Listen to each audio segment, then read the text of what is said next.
Hello everyone, this is Mikey Garcia. Yo, it's your boy, the odd guy himself, Malik King Scott. Hi, I'm Charlie Edwards. This is Fast Eddie Chambers, and you're listening to the BoxHard Podcast with my main man, Joey Coastman. Hello, everybody, and welcome to episode 18 of the BoxHard Podcast. I'm your host, Joey Coastman. I'm joined, as always, by Ayaz. Ayaz, how you doing? I'm good, Joey. How are you? Very good, very good. Okay, now this show is going to be a little bit different. We always seem to be changing up the schedules, but it's really not our fault. It purely comes down to if there's going to be fights this weekend, if there was fights last weekend, etc. Last weekend, of course, the one that we're going to review in part one, there was quite a lot of fights going on. So that's going to be a nice little part one. Part two, where we preview the fights, I think there's only really one card that I'm going to mention on the preview part of the show. So basically, we're going to sort of jazz it up a little bit. We're going to go through part one, where we're going to review the fights from last weekend. Then we're going to bring on two interviews, two fighters that were in fights on that bill. One of them being John Ryder, and one of them being Leon McKenzie, of course. So we're going to do part one, then we're going to bring on John Ryder, then we're going to bring on Leon McKenzie. And then I believe we're going to do part two, and there's a little bit of news that we're going to discuss. All things Amir and Canelo. I'm just going to spoil it for you right now. And we're going to end the show on an interview, I believe, that Ayaz done with Jamie Kavanagh, who's fighting this weekend. Is that right, Ayaz? Yes, that's right, Joey. Jamie Kavanagh. Excellent. Okay, great stuff. Okay, so we get straight into part one. We're going to start, of course, there was quite a few cards in different continents. We're going to start with a card, just one fight I want to mention on the bill, in China. Zhu Shiming picked up a TKO victory in round 8. That was for the vacant WBO International Flyweight title. Zhu Shiming now moves to 7 wins and 1 loss. He beat a guy called Nathan Coutinho, who was unbeaten in 12. Of course, he's now got the one blemish to Zhu Shiming. This card, the reason why I wanted to start with this one was because Eddie Hearn got a lot of credit this week because his fight card that we're going to talk about next, right after this one, it had 14 fights on the bill. And everybody was going, oh, it's a nice card. George Groves is on it. Yep, credit where credit's due. This crazy one in China had 28. So it's amazing. So that was the one that Zhu Shiming was on. That was over in Shanghai at the Shanghai Oriental Sports Center. So big shout out to that venue. Absolutely buzzing for boxing right now. We're now going to move over to the Copperbox Arena in Hackney Wick, of course, in London.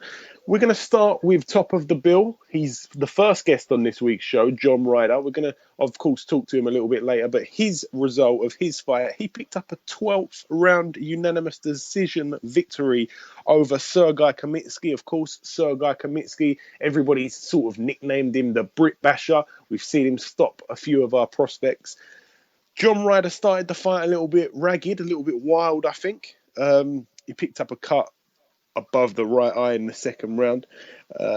John Ryder now moves to 22-2. Sergei Kamitsky, that's his 13th loss now. Again, his record doesn't look fantastic. 30 wins, 13 losses, 3 draws. But he really is a danger man, absolutely. It was still a tough fight, but we're going to move on to another fight on that bill. John Wayne Hibbert defended his Commonwealth title against Tommy Martin. Now, of course, we spoke to Tommy Martin, I think it was 2 weeks ago now. He was really, really, really confident for this fight, but it didn't go in his favour. John Wayne Hibbert, the champion, and of course the underdog. It was widely reported that he was the underdog in most of the betting shops. So John Wayne Hibbert picked up a 12th round KO. It was a little bit strange. I mean, Tommy Martin went down sort of on one knee. He was looking at his corner and he seemed to misjudge the count, I think. He thought it was on 7 when really it was on 9, and he got up at what he thought was 7, but really it was 9, and the referee waved it off. I think he did deserve to go the final distance. He didn't deserve to be counted out. I think John Wayne Hibbert would be the first person to say that as well. Of course, he'd like that extra knockout on his record. He'll like that, but it wasn't the best. It wasn't the sort of knockout that you want to have on your record. It was a bit of a shame, to be totally honest. Tommy Martin, This is just a bit of inexperience, really. Remember, this was only his 14th professional contest, and of course, his hardest fight yet to date. I think that he shouldn't have really been looking at his corner, but very unfortunate stuff for Tommy Martin. He racks up his first loss now, 13 wins and 1 loss. It was an absolute war, by the way, and it was the best fight on this card. John Wayne Hibbert, now 17 wins and 3 losses. Moving down the bill, Martin Ward picked up a third round TKO. I don't think that fight was televised. He beat a guy called Mario Pisanti. So now Martin Ward, that was his 15th professional fight. So 13 wins and 2 draws. That was for the WBC International Super Featherweight title. Pisanti was down in the first round and again down in the second round. Of course, it ended in the third by TKO. Okay, now the George Groves fight, Ayaz. I know that this was a fight that you paid close attention to. What did you make of George Groves getting back in there? The return of the Saint. What did you think of his performance, Ayaz? I reckon it was a good performance. It was his first performance under new trainer Shane McGuigan, which I believe, in my opinion, this time I actually reckon George Groves will actually win a world title. This, in my opinion, Shane McGuigan is a very good coach, very young, yeah, and George's power, I reckon, is starting to slowly come back now. Yeah, absolutely, Ayaz. I mean, definitely. Shane McGuigan, like I say, he's a young trainer, but he's very, very sought after at the moment. So, interesting link up. Of course, we've noted that before. But yeah, George Groves picked up a TKO victory in the 5th round. Of course, he beat a guy called Andrea De Luisa. De Luisa had been knocked out on 3 occasions, I believe, and one of them was to Rebras. Rebras is a guy that George Groves beat quite handily. De Luisa was given a count in the 4th round and he was down in the 5th, and basically his corner threw the towel in, but he was pretty much finished. George Groves just showed his, the type of level that he's on. Boxing's all about levels. George Groves, he did show us all his fantastic jab. He does really have one of the best jabs in British boxing, in my opinion. We're going to move down that card, of course. There was a few other guys on the bill, a little bit down that card. Ben Hall, who was on our show last week, he picked up a fantastic win. He looked really good, by the way. He fought a guy called Chris Agidua. Now, Agidua, he was the champ. He was for the British Boxing Board of Control Southern Area Super Welterweight title, the 154 title. Ben Hall looked really, really good. He picked up a TKO in the 6th round. He was telling us last week, he was telling me when I interviewed him, that he hits hard. We haven't really seen, what he can do yet. And he now moves to 8-0 with the 1 draw. And like I say, took him out there in really good fashion. Everybody said he looked really impressive. Leon McKenzie was also on the bill. Of course, he's our second guest on this week's show, and we'll be speaking to him in a short period of time. He picked up a first round KO over Kelvin Young. Leon McKenzie, of course, campaigning at super middleweight, so he now moves to 8 wins and the 1 draw. Reece Belletti, of course, he was trained by Jimmy Mack Jr., who we spoke to recently as well. He now moves to 5-0. His opponent, Elvis Gwillan, retired after the 7th. He didn't want to come out for the 8th and final round. So Reece Belletti now 5-0. O'Hara Davies picked up another routine stoppage in the 3rd round. This one was by TKO. He fought a guy called Prince Afotsu. Afotsu was down twice in the 1st round. And O'Hara Davies he just looked good, and he sort of did what he had to do and got him out of there, which is what he should be doing with this type of opponent. O'Hara Davies now 10-0. Ted Cheeseman was also on the bill. He moved to 3-0. He picked up a 4th round TKO victory. Dion Juma, the Brit that is fighting in Britain for the first time. He's been fighting all over the world, and now he's got his first fight in Britain, which was his 8th fight. He won this on points after 6 rounds. So Dion Juma now 8-0. Craig Richards moved to 4-0 with a points win over Kieran Gray after 4 rounds. Louis Adolphi, again trained by Jimmy Mack Jr., he moved to 4-0 with a points win over William Warburton, and that was just a 4-rounder. Lucian Reed was also on the bill. He got a nice TKO victory in the 1st round. His opponent, Kovacs, was down early in the 1st round, and that was it. Kovacs was actually unbeaten in 2 fights, so he was 2-0. Lucian Reed was 3-0, but now Lucian Reed 4-0. And Charlie Duffield, he was out on his second outing professionally. He picked up a TKO in round 2. His opponent, Richard Harrison, he's only just starting out his career as well. But Charlie Duffield, 2-0 now.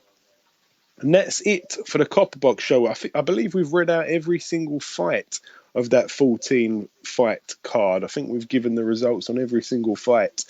We're now going to move over to the beefy one, the really, really, well, I say beefy one. It was a rematch that perhaps didn't really need a rematch, but we're going to talk about it anyway, of course, at the Bell Centre in Montreal, Quebec, Canada. Top of the bill, Sergei Kovalev faced Jean Pascal. This was a rematch, of course, in 2015. Sergei Kovalev beat Jean Pascal. I think it was the 8th round when they fought in 2015. I thought it was going to go in 5. You thought it was going to go in 7. And, well, he retired in the 7th. He didn't want to come out for the 8th. So you got that prediction right, Ayaz. So congratulations on that one. Thank you very much, Joey. This, of course, was for Kovalev's IBF, WBA and WBO light heavyweight titles. Kovalev just absolutely bossed it from round 1. We saw Jean Pascal have quite a decorated corner. He came out with Roy Jones Jr. rapping.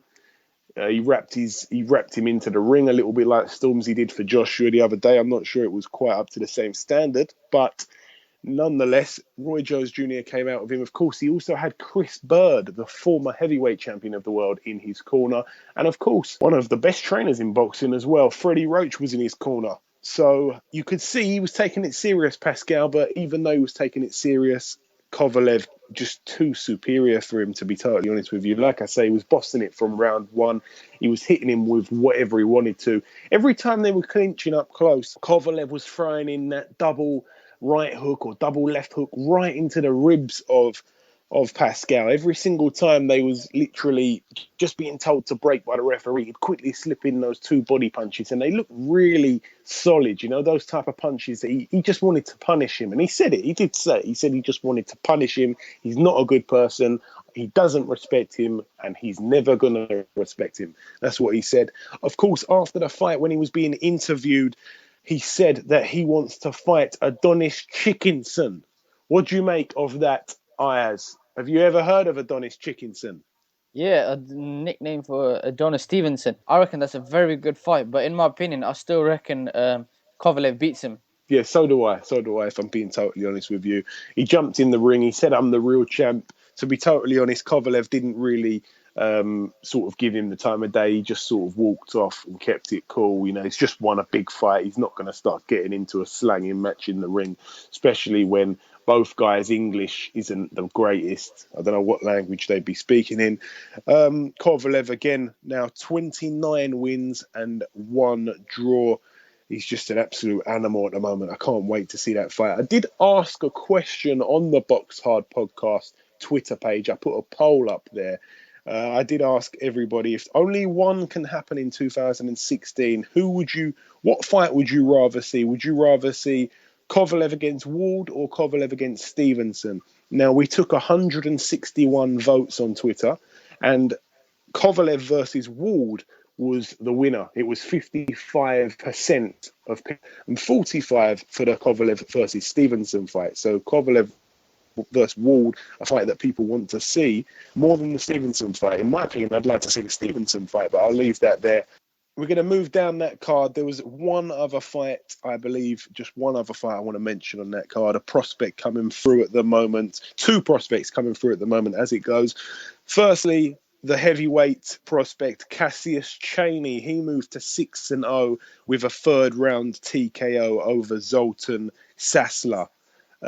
Also on the card, Joe Diaz Jr., prospect in the super featherweight division. He picked up a 2nd round TKO. It was only a 4-rounder, which is a little bit strange because Joe Diaz was 20-0 going into this fight, I believe, with 16 knockouts. So he's now 21-0 with 17 knockouts, I believe.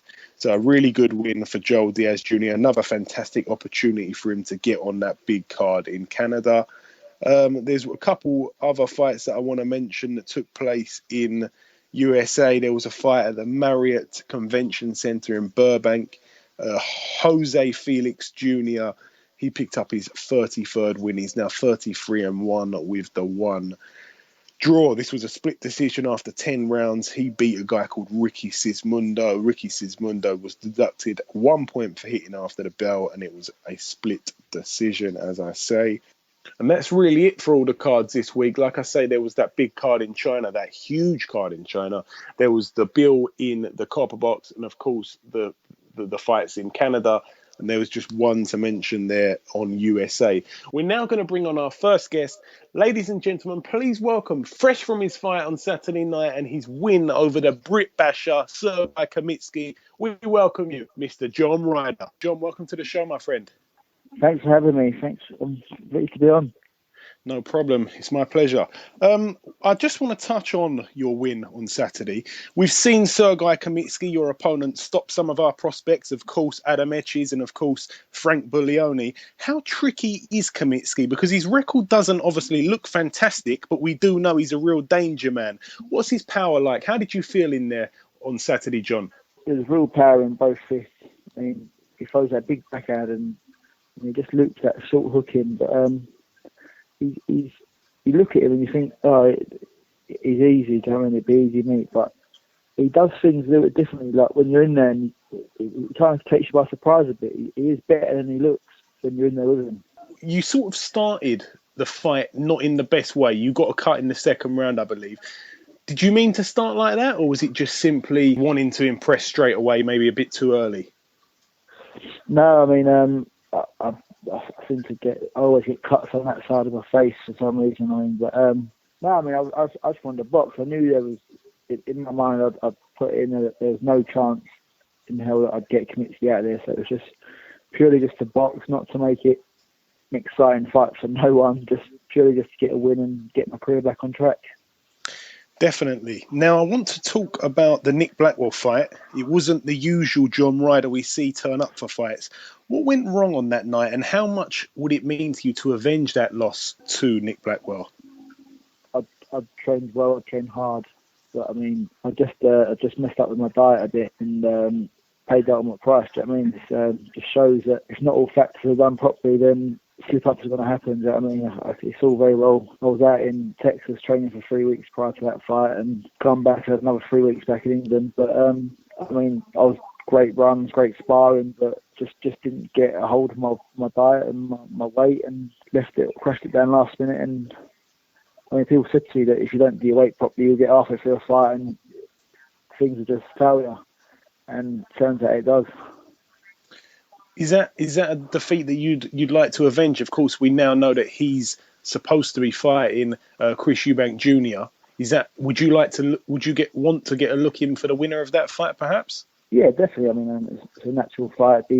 Either fight is a massive fight for British boxing, and they're both fights I feel like a winner. I mean, they're both top opponents, but I mean, I'm in this for the big fights and the big nights. So I believe that on my day when I do things properly and do my weight right, that I can beat the best. So who would you actually like to fight next, or are you looking at that fight? Do you want the winner of that fight, or is there anyone else in particular that you'd like to fight next?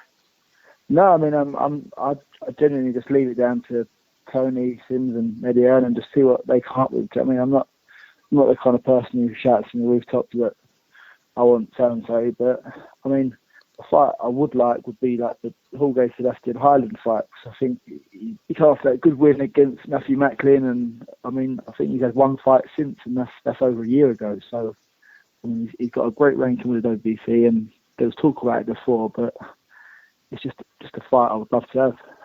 Because, of course, your record now 22-2. You came really, really close. It was a really close fight. I was actually there in attendance when you fought Billy Joe Saunders. Do you feel that your career has almost sort of took like a backward spiral since then? Not that it was anything to do with you, but just performances.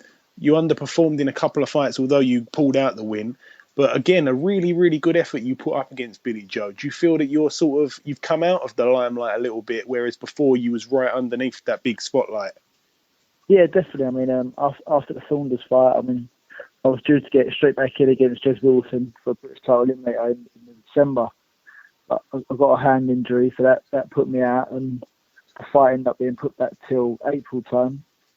So, I mean, yeah, you kind of lose all momentum, do you know what I mean? In a time where I should have had that fight in December, then again in April, and really kick back on and maybe pushed for the rematch around that time. I mean, all was kind of lost, and I mean, I did ultimately get injured again in the Jez Wilson fight, so that put me back even further. So it was just about just getting back in there in the end and just racking up some wins and getting back in the mix. Who do you think is going to win? If I can push you for a prediction on the fight between Eubank Jr. and Nick Blackwell. I think ability-wise, you've got to lean towards Chris Eubank. But I mean, I know firsthand that you can't write Nick Blackwell off. He's as tough in the game as they come, and he's an absolute addict at training. And I mean, where I lacked the discipline in his diet and making the weight, he was completely opposite. He was on everything. He was on the mark for everything. That plays a big part. So, I mean, if Eubank's not on it, then it could be a big upset on the card. And who would you like, just going back over to Billy Joe now, who would you like to see him fight next? I know that he's now turned around and said he's got a fight date in April. Who would you like to see him in there with? A lot of people are obviously shouting Golovkin, but who would you like to see him in there with, John? No, I don't think. Listen, he's just won the title. I mean, who wants to fight Golovkin? Do you know what I mean?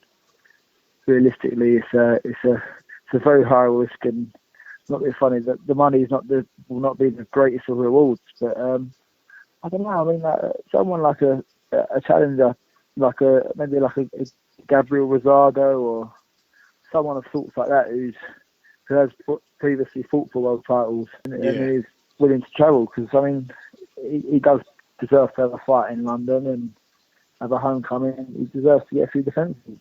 How many times will you look to be out this year, John? How many times are you looking to be active this year fighting? I'd like to be out as much as possible. So I mean, if I could get another 3 fights in, that'd be perfect for me. Okay. A massive fight that just sort of got pulled out the hat today. Everyone was just going mad about it on Twitter. Amir Khan facing Canelo. What's your thoughts on that one? So I see that at first, and I see that there was a promo video, and I just thought that's got to be a joke. And there weren't too much going about, but then I've seen everyone tweet about it. I thought, like, that's strange. Got to take your hat off to Amir Khan for taking the opportunity. Don't see that stepping up to 155 to fight Canelo is the best move. And I mean, moving up to 155 to fight Canelo anyway, but then to fight for the 160 title was a bit strange. So I don't get that. There's plenty of challenges at 147 that he could have took, but hats off to him. It's a tough fight. Absolutely, it is a bit of a strange one. All right, John, I'm gonna ask you now if you want to give any listeners your Twitter handle for people to follow you on Twitter, maybe Instagram, Facebook, and if there's any sponsors you want to thank, now's the time to do so.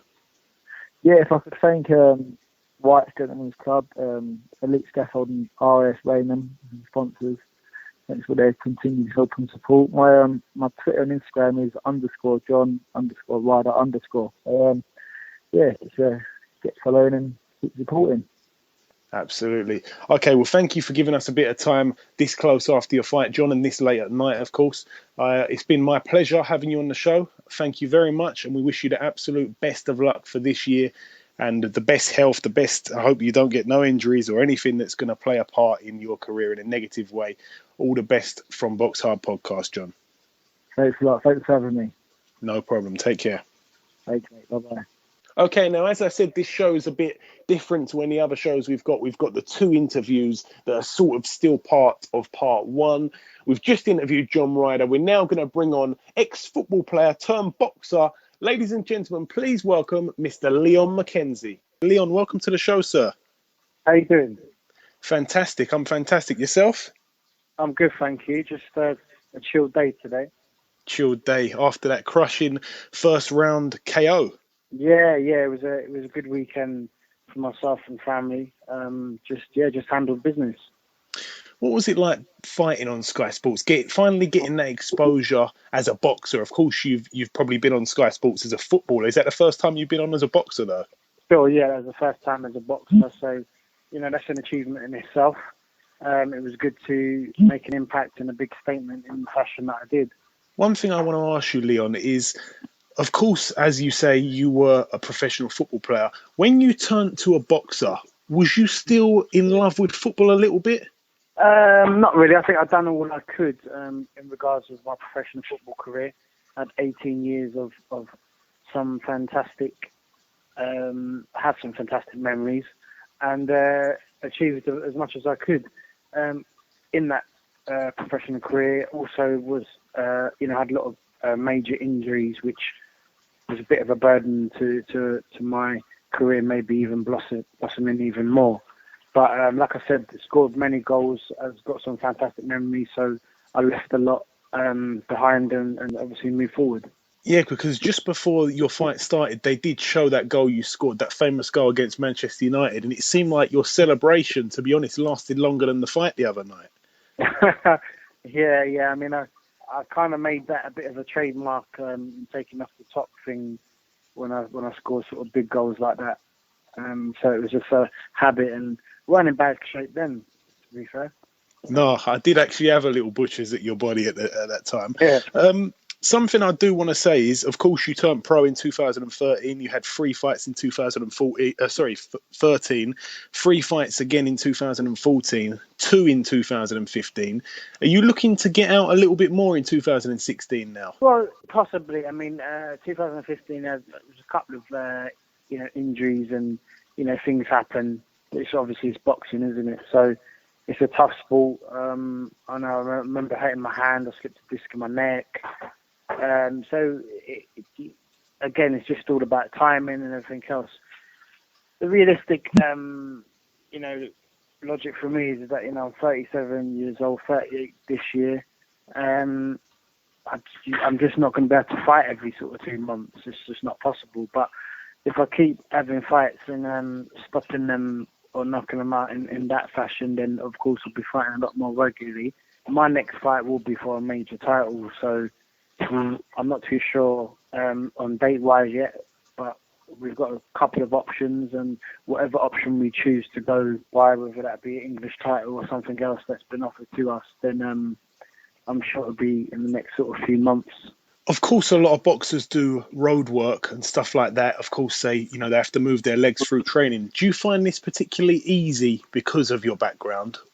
No, boxing is not easy. It's a real tough sport. I do feel having 18 years as an athlete, bringing that experience from a training method of things, I do think it's definitely helped me. In regards of how I am. I mean, although I say I'm a sort of young 38 coming up, as I step into the ring, you wouldn't really put that number on me. No, definitely not. Of course, you're managed by Steve Goodwin. I know that there was, back when David Haye returned just this month, or just last month, should I say now, of course, Steve Goodwin got the opportunity to take care of the undercard. David Haye's next fight, I don't know if there's been an announcement who's going to be doing the undercard, but if it is Steve Goodwin, will you possibly be on that undercard? It all depends on what plans we've got next. I've got a meeting with him next week. So, like I say, my next fight is possibly a major title time, and I don't know if that's going to be, because I know Jermaine Smile is fighting, defending that against Liam, I can't remember the surname. He's defending that anytime soon. So, whether it happens in that particular... When is the David Haye show fight? That is the 21st of May, I believe. Oh, well, yeah, there might be a possibility that could happen, yeah. Excellent. That would be a brilliant opportunity for you, especially if it's on terrestrial TV as Of last course. time. In your opinion, who is the top 1 or 2 guys in the country at the moment at super middle? Well, obviously James DeGale, 100%. Super middle. I think if you look at it, you've got obviously your man from the States. What's his face? My brain's a little bit gone at the moment. Andre Ward. Andre Ward, that's him. Right. He's recently moved up to light heavy, actually. Has he just recently moved up? He just recently moved up. Yeah, that division's wide open now. That Of course, goes to show them. domestically, we've got the likes of course, George Groves, Callum Smith, Martin Murray, those types of guys. It's really exciting. Yeah. I mean, like I say, it's wide open. I would say, it's very wide open. Then obviously, Callum Smith is I think he's got a world title for eliminator, hasn't he? So I believe that again, he may vacate the British title, which leaves that wide open for myself to be in the mix. And then again, he's another serious contender. And how do you sort of find it? What's it like being in the corner? Because you've got that experienced corner, of course, your dad Clinton, former European champ, and of course your uncle Duke, former world champ. What is it like having that type of experience in your corner? Well, you can't buy it. It's, these guys have done their thing, and they give me that knowledge, and we go on to I go on to perform the best I can with my journey. At the moment, it's my dad and Richard Williams who are in my corner. Duke is more taking a position from the outside. Excellent. That's Richard Williams, who of course fought Sergio Martinez. That's correct. Right, okay, another experienced guy. The last thing I'm going to say to you then before I let you go, Leon, is winning which title would be the biggest thing for you realistically? Would it be the English? Would it be the British? Would it be the European? Well, if you're looking at levels, obviously European title would be phenomenal, right? To win a title of that stature. But I think ultimately to win a British title with the journey that I'm on would be the pinnacle. To win any sort of domestic credible title for me now is a big deal in itself. So any of them really. Absolutely. Okay, well, Leon, thank you very much for coming on the show. It's been my pleasure. We wish you the absolute best for 2016, and we hope that your dream of winning that title can come true, sir. Thank you very much. Take care. No problem. Thank you. Nice one, man. Bye. Okay, now it's time for part two. This part's the part where we preview the fights coming up this weekend. However, we did say earlier there's not really much to preview. And after the preview, we're going to go straight into an interview that Ayaz has done on his own with Jamie Kavanagh. Before we get into the preview side of things, Ayaz has got a little bit of news for us. We did touch on it earlier. I did spoil it earlier, and I did ask John Ryder his opinion about it. Ayaz, what piece of news do you have for us? That Amir Khan will fight Saul Canelo Alvarez for the WBC middleweight title in Las Vegas on May the 7th. Yeah, what an absolute massive clash. It's just been made. It came out of the hat. It just came out of nowhere. I mean, nobody was expecting it. I think that Eddie Hearn was taken by surprise. Everybody was taken by surprise, not just Eddie Hearn. It was an absolute shock. It's a really, in my opinion, it's not the best decision that Team Khan have made. Of course, Khan was at 140 for a long, long time. Then he moved up to 147. He's had a couple of fights at 147 now. He was expressing how much he had to kill himself to get down to 140. He was fighting at 147, now moving up another weight division, a weight division that he's never fought at, to face Canelo, who arguably is in the top 3 or 4 or 5 pound-for-pound fighters in the world. So one thing you do have to admire is the bravado and the balls from Amir Khan to take this fight. Of course, everybody wanted that summer showdown with Kell Brook. That's now not happening. Of course, that won't happen this year, obviously, because after this fight in May, which you did say was the 7th of May, Ayaz, after that fight, he could probably get back in the ring maybe December time, Amir Khan. But, of course, that fight between him and Kell Brook warrants a stadium, and there won't be no stadium fights happening in December or November or any late months of the year. It's got to be in the summer. So that now will not happen till 2017 at least. I believe, in my opinion, if Khan loses to Canelo, he's still got that Kell Brook fight to fall back on. I think Kell Brook is kind of there like a substitute. Whenever he needs him, if he picks up a big loss, he can fight Kell Brook for a big, big money fight. It will never be a fight that's not going to bring, good money in, because the public have been wanting this fight for years and years. Anything to add on this fight, Ayaz? Is there anything to add? Are you a little bit worried for Khan moving up basically, two weight divisions, you may as well say. He hasn't, like I say, he hasn't really fought anyone who's top elite in 147. He goes straight up to 155. But he did release the fact that he walks around at about 160, 165, 170. He actually said something along those lines. I'm not sure what weight he said, but he did say he walks around at that weight. So this is more of a natural weight for him these days. What do you think, Ayaz? I reckon this fight is going to be very tough for him as well. He obviously said that he's walked out 160, 165 in this ring. But Canelo is a very big puncher as well. Remember, you got to remember that. And he's skillful as well. So he stepped up from 147 to 155, which is a big 8 pounds the difference. And that could mean a lot, actually. Yeah, like you say, it could mean a lot. Like he also says, he walks around at that higher weight. It'll be interesting. Everybody talks about Khan's speed. Will that speed be there when he's a bit heavier? I guess, to be totally honest, I think it will, because when he does training, that's where we've seen his hand speed on the bags and stuff like that. When he's not really, he's in training camp or he's just ticking over in the gym, but he's not really at fighting weight yet. And he still seems to show us that power, that speed, should I say. The power in this one is definitely with Canelo. The skills in this one is probably with Canelo, if we're being brutally honest. We both hope, I believe, that Amir Khan wins. I definitely want Amir Khan to win. You want Amir Khan as well to win, right, Ayaz? Yes, I want Amir Khan to win. Yeah, we're both backing Amir Khan. Of course, he's a Brit. We'd love him to win, but it is a really, really tough fight, and there's no way that Canelo can be overlooked. And a lot of people already are overlooking him from Canelo's point of view. They think, this is a great opponent for Canelo's resume. He's going to walk through him, then he's going to face GGG. Something tells me that's not going to happen. I don't know where the plan's going to go wrong, but some sort of detour will come in place. That's just my opinion. We'll see. I might be wrong. I've been wrong plenty of times before. But yeah, it is a really, really, really tough fight. But of course, we know that speed beats power all day long, but it's not just power that Canelo has in his arsenal. Canelo is he's got fantastic lateral movement. He's got fantastic agility. He's very agile.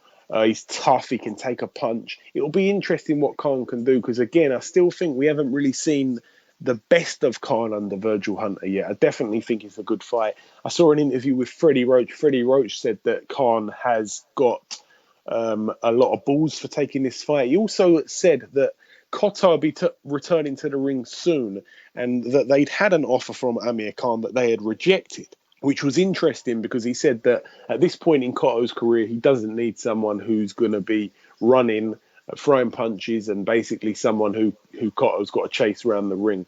So that's an interesting sort of reason to decline a fight.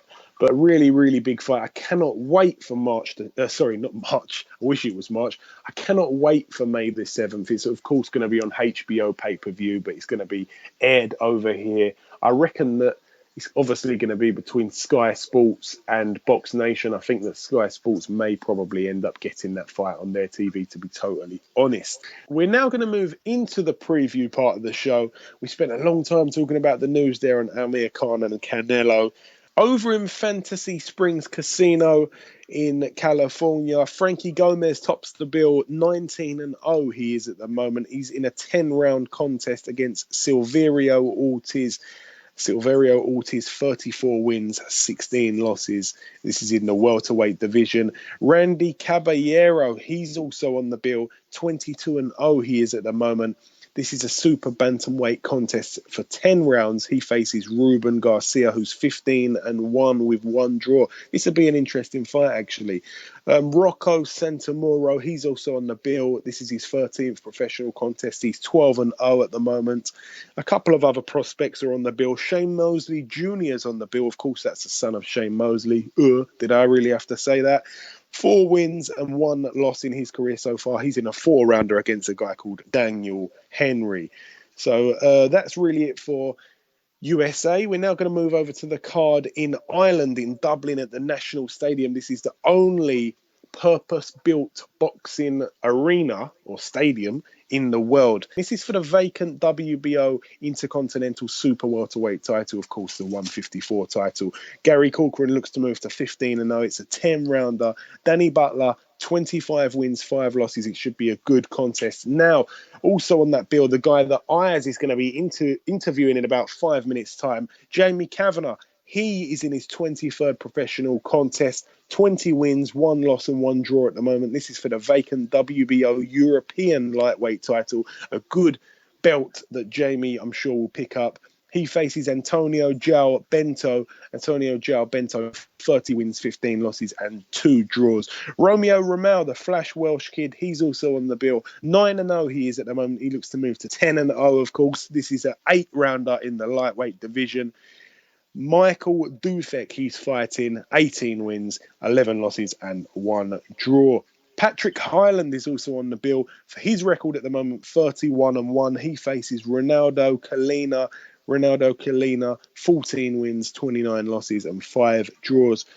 Also on this bill, Stephen Ormond, we're seeing him come back to the ring again. I think this is the first time he's fought over in Ireland or Britain for quite a while. I think his last 2 fights, if I'm not mistaken, were over in the States. Both of them, I think he won by knockout, but don't hold me to that.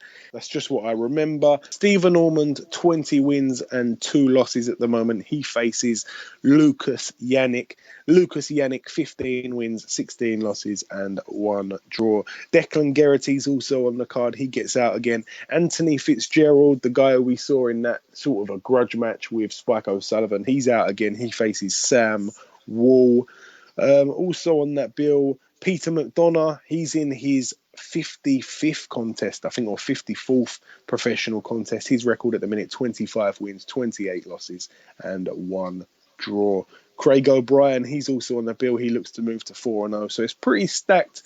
It's a good bill for Ireland. It's a fantastic bill for Irish boxing this week. We will be tagging Irish boxing on this podcast tweet for sure. A massive push for the Irish boxing. We do love a good clash over there. I'm sure.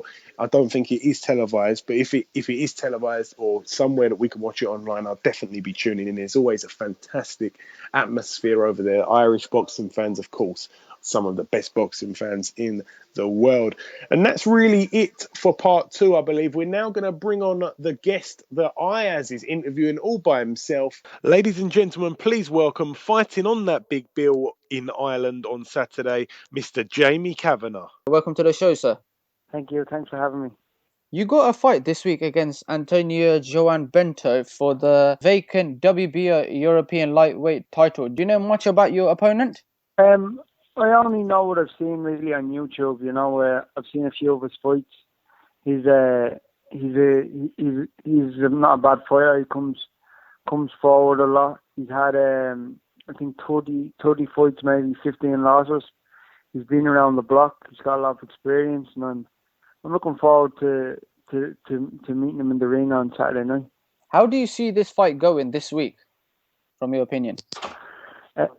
My opinion would be, I think I'm a better boxer than Antonio, and obviously I'll do what I'm best good at, which will be box, and then I'll take my angles. I'll pick my shots, and it's a 10-round fight, so we'll see. You know what I mean? Like I'm not going out there in there thinking I'm going to blow the guy away.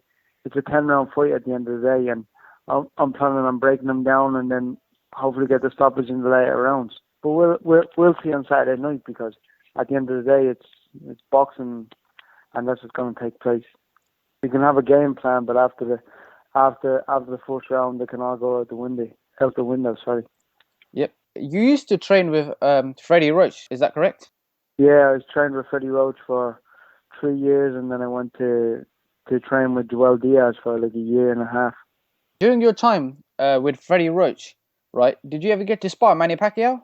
I did, yeah, I did. I was a sparring partner for two occasions, and I sparred him once when he fought Margarito. So I did. I got my fair share of rounds with Manny, which was great, and I learned so much from him. Just being in the ring, just being in the gym with the guy is really big for any fighter, and watching what he does and what he puts himself through is really great to see on a hand-to-hand basis. Did you also got the chance to spar with Amir Khan as well? That's right, yeah. Amir, me and Amir, I actually sparred Amir for the Maidana fight and a few other fights. We got some great work with Amir, and he's a real humble guy. He spoke to me a lot and kind of gave me pointers and tips. And him and his team, they're great people. Oh wow! So are you still with Joe Diaz still or no? Yeah, that's right. Joel Diaz. He's the brother of Antonio Diaz, Julio Diaz, and also he's the trainer. Well, he was the former trainer of Timothy Bradley, Omar Figueroa. He trained some great champions. We still actually keep in contact with him. He's a good friend of mine in the boxing world. Oh wow! Did you ever get to spar Timothy Bradley? I didn't. We used to joke about it because me being there for so long and I never got the chance to spar one of his A-star pupils, which was Timothy Bradley. And we always used to say about we got a spar, but it seemed always when he was in camp, I was out of camp and I was back home visiting my family, which was very important to me, being still kind of seeing my loved ones. So I always missed out on that, and it kind of eats me away today a little bit. So who is your trainer now, by the way? Because you said you ain't with Joe Diaz, are you? No, I'm not with Joel Diaz. I'm back. When I went to America that time, I brought my former amateur trainer, Sedano Ruiz. His actual name is Juan Manuel Ruiz, and he traveled to America with me. He lived there for the whole duration of the time, and also when I was training with Freddie and Joel, he was kind of my secondary coach. So he learned a lot, and then when I came back towards the end with Joel, Sedano had to come home for some issues that he had at home, so he couldn't be in America with me for the last half year. So I trained fully with Joel, and then when I came back, when I made the decision of coming back to Europe and fighting on this side of the world, I reconnected with Juan Manuel, and he's still my trainer today. So we have like a long relationship of a 15-year relationship with him because he trained me all through my amateur career, and he's still training me now my professional, which is great. Right. Are you still with Goldenboy Promotion? I'm not, no. My contract terminated with Goldenboy Promotions, and I got the chance obviously to re-sign with them, and the deal was great. It was a great offer. It was a great deal, and but you know what? I just wanted to come home this side of the world, be closer to my family. Obviously, the long distance relationship that I had with them was very straining on me and my life and my career, and I made the decision of returning home for some family issues, and I signed up with MGM Promotions, which have always backed me in my career from the start. But now they're big on the scene, so I reconnected with them and we broke a deal. Are you ever going to fight in America again or no? In America, I've never ruled that out of fighting back in America. I have a 4-fight deal with MGM. This is actually my 3rd fight with them, and everything's been going great. And we'll see. Do you know what I mean? Like, I've not ruled that option out, but I'm liking what's happening for me on this side of the Atlantic, and we'll see. Time will tell. Right. One last question, Jamie. Yeah. There's been talk in this country regarding a big fight between Amir Khan and Kell Brook, and obviously you know Amir Khan. In your opinion, who wins the fight between Amir Khan versus Kell Brook? Me, I'm always gonna take my boy Amir Khan over Kell Brook, but that's favoritism, right? Because I would like to class him as a friend of mine, and I don't know Kell Brook. I've never met him before. He's a great guy, but I've never met him before. But as boxing goes, I do think Kell Brook is the bigger puncher, but speed beats power every day of the week.